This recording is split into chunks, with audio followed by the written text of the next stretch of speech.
इधर बुधवार को हुए केंद्रीय मंत्रिमंडल के विस्तार में जेडीयू को बहुत कुछ मिलना था। कहा जा रहा था कि जेडीयू 4 पद मांग रही थी, जबकि बीजेपी 3 पद देने को राजी थी। लेकिन चिराग पासवान को सबक सिखाने के चक्कर में नीतीश की पार्टी को सिर्फ एक ही पद से संतोष करना पड़ा। सवाल यह है कि क्या चिराग को बुझाने के चक्कर में नीतीश खाली हाथ रह गए?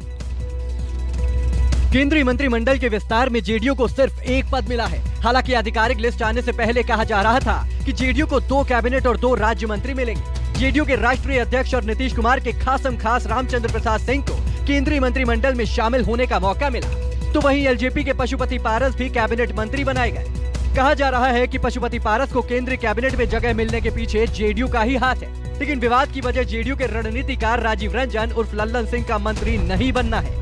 यही वजह है कि पार्टी के अंदर कहीं खुशी कहीं गम वाले हालात हैं। गुरुवार को पार्टी कार्यालय में जश्न भी औपचारिक ही रहा।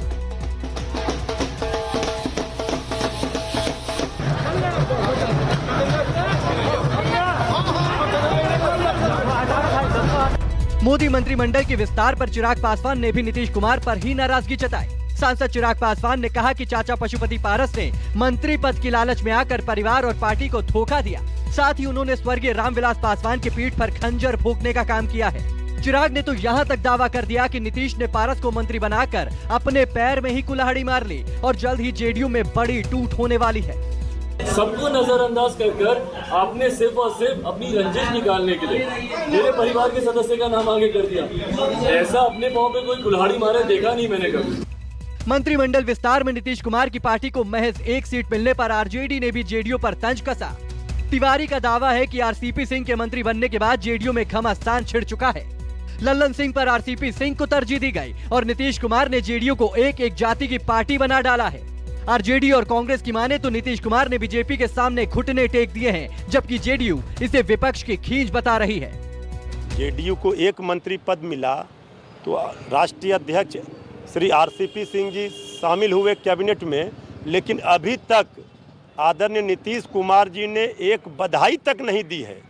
अब नीतीश कुमार जी की दुविधा देखिए, ना वो खुशी प्रकट कर पा रहे हैं ना दुख प्रकट कर पा रहे हैं। जेडीयू के 16 सांसद हैं तो मात्र 1 मंत्री बने, तब भी नीतीश कुमार जुबान नहीं खोल सकते, क्योंकि भारतीय जनता पार्टी का डर उतना उन पे व्याप्त है कि अगर जुबान खोलेंगे तो एलजेपी की तरह उनके तमाम सांसदों को भारतीय जनता पार्टी निगल जाएगी। विपक्ष के लोग इस पर अनर्गल प्रलाप कर रहे हैं, अनाप शनाप बातें कह रहे हैं। तो भैया आप लोग तो ना 3 में है ना 13 में। बिहार के विकास, देश के विकास से अगर आपको मतलब होता तो आप लोग नकारात्मक राजनीति इस तरह से नहीं करते। दरअसल बीजेपी ने जेडीयू को 2 कैबिनेट और 1 राज्य मंत्री पद का प्रस्ताव दिया था। इधर बीजेपी एलजेपी को सरकार में शामिल करने के मामले में ऊहापोह में थी, जबकि नीतीश चाहते थे कि पशुपति पारस को मंत्री बनाकर चिराग को अंतिम सियासी झटका दे दिया जाए। जब बीजेपी इसके लिए तैयार नहीं हुई तो नीतीश ने अपनी पार्टी के कोटे से पारस को मंत्री बनाने का प्रस्ताव रखा। लंबी बातचीत के बाद बीजेपी इसके लिए तैयार हो गई और जेडीयू को महज 1 ही सीट से संतोष करना पड़ा। अमिताभ ओझा, न्यूज़ 24।